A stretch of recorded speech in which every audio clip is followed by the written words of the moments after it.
everybody. I hope you're doing well. My name is Reverend Donna Seraphina. I'm a psychic medium. I am a spiritualist reverend. I have a special interest in missing persons and unsolved homicides. I have a background in criminal justice, and I have had multiple family members murdered. So that's where that brings me today. I would like to mention that we do have some new information in the Summer Wells case, surprisingly, because it's been so long. So what had happened was I had disseminated a couple readings I did on that case, but because that case was so horrific, I decided not to make the last several readings that I did public.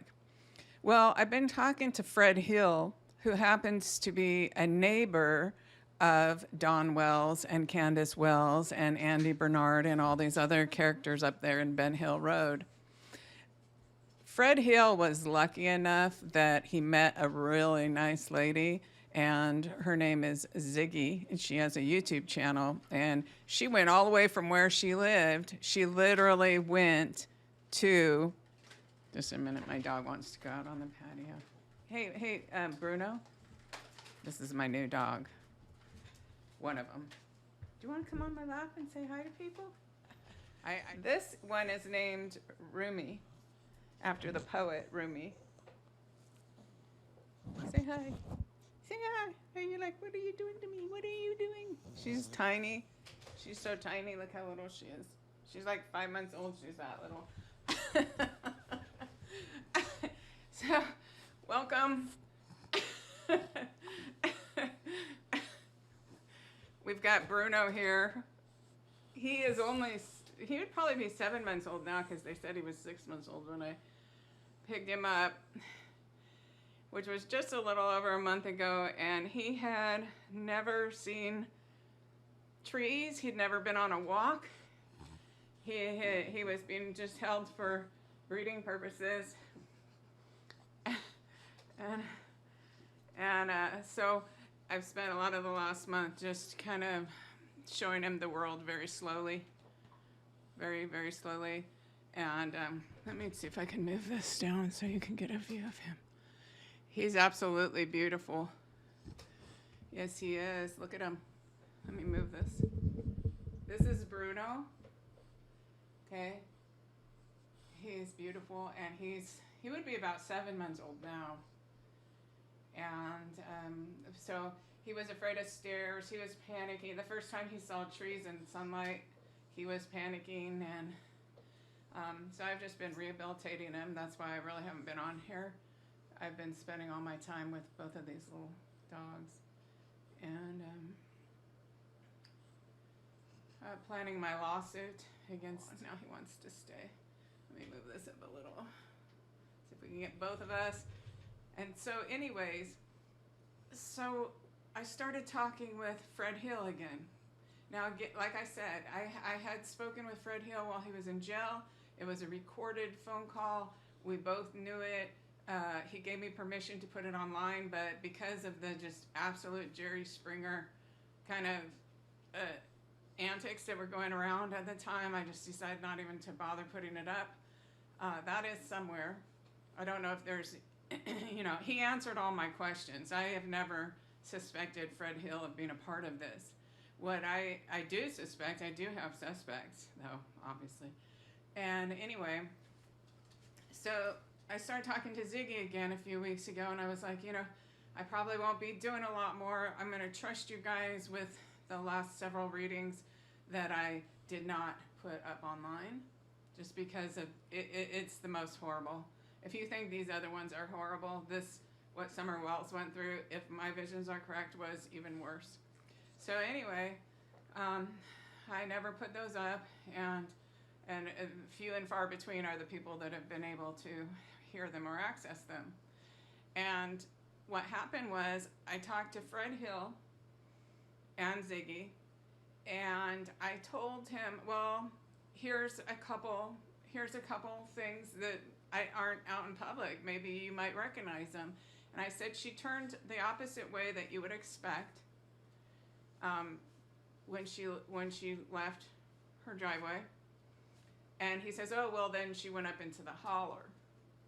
And then I said the barn where I saw the handoff take place, which was not a red truck, because I saw her put in a trunk of a car. That handoff, there was a man who, he had one of those hunchbacks. Oh, and I don't know if I said man or person, who had one of those hunchbacks. And Fred identified the property right away. He knew exactly where I was talking about. He actually even knew the address. He knew who owned it and everything. And I'm not so sure the guy with the hunchback owned it, but he was present. He was there, and he was just a third party. I don't even know how involved he was.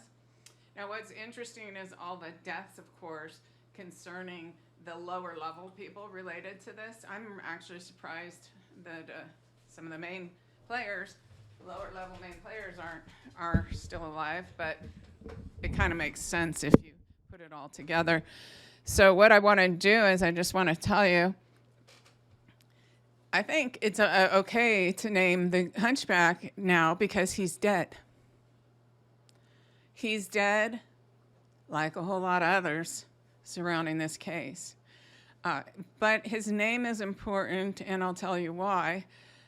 And the location is important. I'll tell you why about that, because this is where there could be evidence. And where I saw this handoff take place was a barn. And I'm not sure if they pulled into the barn or if one car pulled into the barn, but I saw her transferred there.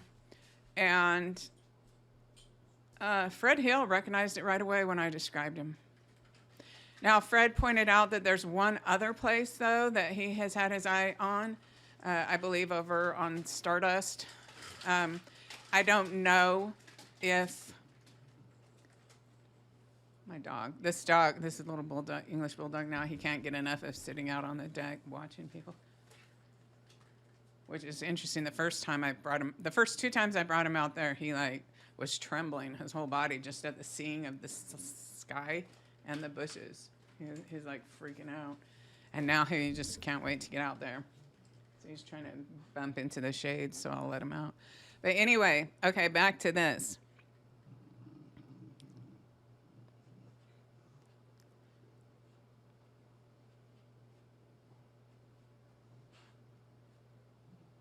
We have two potential locations where the handoff took place, where I saw the person that brought Summer to this barn, and there was a person with a trunk. So that would be a sedan, not a pickup truck, but a sedan. They put Summer in there, and the person who was at the barn had a hunchback. Fred recognized where I was talking about right away. So we're going to do a live stream over on Sweetie Pilo True Crime. Come on now. You got to stop with that. He's just walking back and forth trying to rattle these shades. Stop it. Come over here. Come on. You cannot do this. You can't do this. You cannot. It's not acceptable. It's just not acceptable. Okay, anyway, quickly. We're all going to get up together on Sweetie Pilo True Crime and do a live stream, possibly today. If not today, maybe soon. But Fred did recognize. So we have two locations where we believe this could have taken place. I feel like it's the first one that Fred recognized with me when I gave him the information that was never released to the public. He recognized right away. And he said, if it's that guy, this one specific hunchback guy, and he says his name, he's dead, just like Roy Cotton. Yeah. There's a lot going on up in there, holler. Okay, so these are real. These are not clickbait. An interesting thing happened the other day when I was talking with Fred Hill. Now, if you don't know who Fred Hill is, he was a neighbor of Don Wells and Candus Wells. He is also a neighbor of Andy Bernard, and all these people grew up knowing each other, and a lot of them are interrelated in one way or another. So back up in the holler. So when I talk about somebody leaving their driveway, Fred recognized right away, well, that person went up into the holler. Okay. So then I described a man who I saw in my visions. as being present when the handoff took place, which I also described. The handoff, okay? The interesting thing was that this information had never been released to the public, and Fred recognized right away who I was talking about and where that location would be. And that location could hold evidence. So I don't know how long cadaver dogs can smell things for, but not saying that there was anything deceased there. I'm just saying there could still be evidence.